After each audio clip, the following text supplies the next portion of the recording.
আজকে আমরা হঠাৎ করে কোনো রকম প্ল্যান ছাড়াই চলে আসছি আমাদের বাসায়, মানে চারাগালিতে। তো এখানে আসার পর ভাইয়া হচ্ছে ছাদে অনেক শাকসবজি করছে, ভাবলাম যে ছাদের থেকে একটু ঘুরে যাই।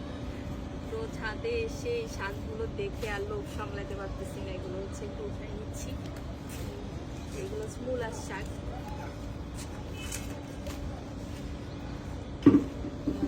ছাদে এত সুন্দর শাক গাছ, এখানে কিন্তু শাক না শুধু, কিছুদিন পর হচ্ছে শাকগুলো যখন শেষ হয়ে যাবে তখন হচ্ছে ফুলকপিও করা হবে।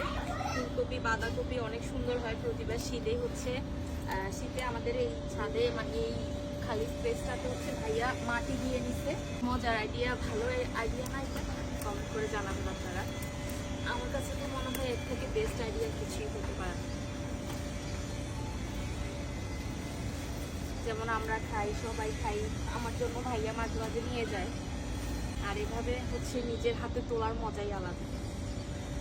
আর আমার কাছে কিন্তু এইভাবে শাক সবজি গাছের থেকে ফলমূল ছিঁড়তে কিন্তু অনেক বেশি ভালো লাগে। আমার খুব পছন্দের একটা কাজ এটা। আপনারা যারা আমার ব্লগ ফলো করেন তারা অবশ্যই জানেন।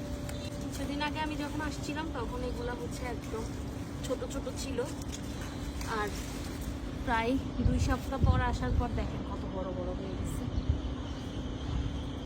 অনেকগুলো শাক নিলাম। এখানে কিন্তু মূলাও আছে, এগুলো বাসায় নিয়ে ফ্রেশ করে নিতে হবে। বালতিটা কার আমি জানি না, কিন্তু বালতির মধ্যে হচ্ছে নিচ্ছি। একদম পুরো বালতি দিয়েছি। এটা হচ্ছে এখানে ইয়ে আছে, যে লাউ গাছ। শীতে কিন্তু লাউ খেতে অনেক ভালো লাগে। আর আমাদের ছাদে কিন্তু এই জায়গাগুলোতে হচ্ছে লাউ গাছ করলে অনেক সুন্দর করে লাউ হয়। তো যে কারণে হচ্ছে ভাইয়া এবারে লাউ করে ফেলছে। কিছুদিন পর হচ্ছে এই ঝাঁকে লাউ গাছ যখন উঠে যাবে তখন হচ্ছে অনেক বড় বড় লাউ দেবে। হচ্ছে লাল শাক করবো। খুপিদের সবাইকে বলতেছি চলে আসো চারাগালি বাসায় শাক খাওয়ার জন্য, মজার মজার। যারটা শেষে এসে তুলে নিয়ে যাবা, কারণ এখানে দিয়ে আসার মতো কেউ নাই। আর এই একটু পিওর ন্যাচারাল খাবার কিন্তু ঢাকাতে পাওয়া যায় না, এটা আমরা সবাই কম বেশি জানি। তো পিওর খাবার কে না খেতে চায়, সবাই খেতে চায়।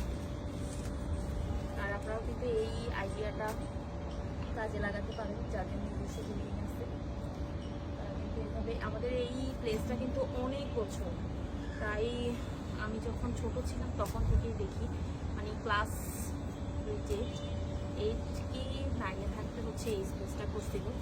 তো এখন পর্যন্ত হচ্ছে দেখেন কত সুন্দর। অনেকেই বলে যে ছাদ ব্যায়াম হয়ে যায়, বিল্ডিংয়ের সমস্যা হয়,